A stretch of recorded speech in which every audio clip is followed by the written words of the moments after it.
question is, this bill be now read a second time. My Lords, it's a pleasure to follow the noble Baroness, whom I've got very considerable respect for. But I have to say, in nearly 40 years in Parliament, I have never seen a more badly drafted or dangerous piece of legislation. It consists of two clauses. The noble Baroness said the key issue is where you draw the line. And she's absolutely right about that. It's where you draw the line. And unfortunately, this bill does not draw the line. I mean, I refer the House to Clause 1, Section 2. It says, conversion therapy is any practice. What does any practice mean? How is that defined? Does any in practice include a parent not supporting a children's decision to dress as a member of the opposite sex?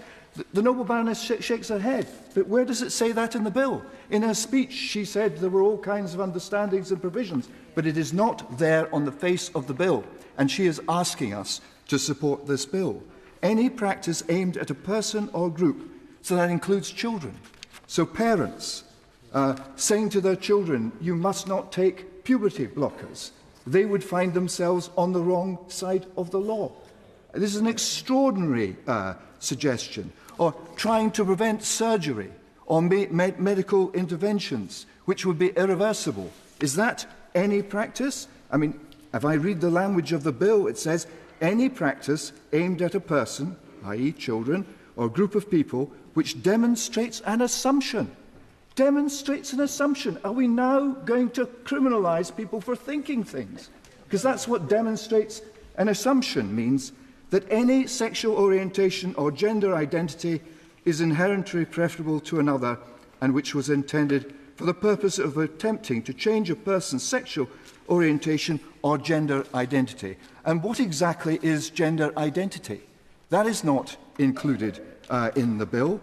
I notice that the Scottish Government currently has a consultation document out in which they attempt to define gender identity, and it is an individual's personal sense of being or belonging to a particular gender or genders, or of not having a gender. That is a definition. And we are expected to criminalise people on the basis of something which is so fluid and which is not defined in this bill.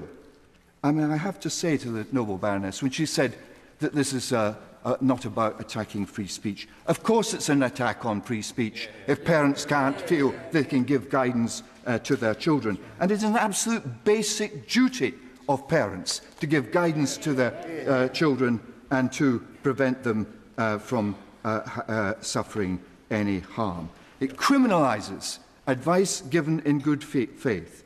Now, I notice that the bill also applies to Scotland. Now, the Scottish Government have got a consultation document out at the moment. The penalty for telling your child not to take puberty blockers or whatever is a fine at level not exceeding level 5. That is an unlimited fine. I suppose we should be grateful for that, because in Scotland they're proposing 7 years in prison. The world has gone mad.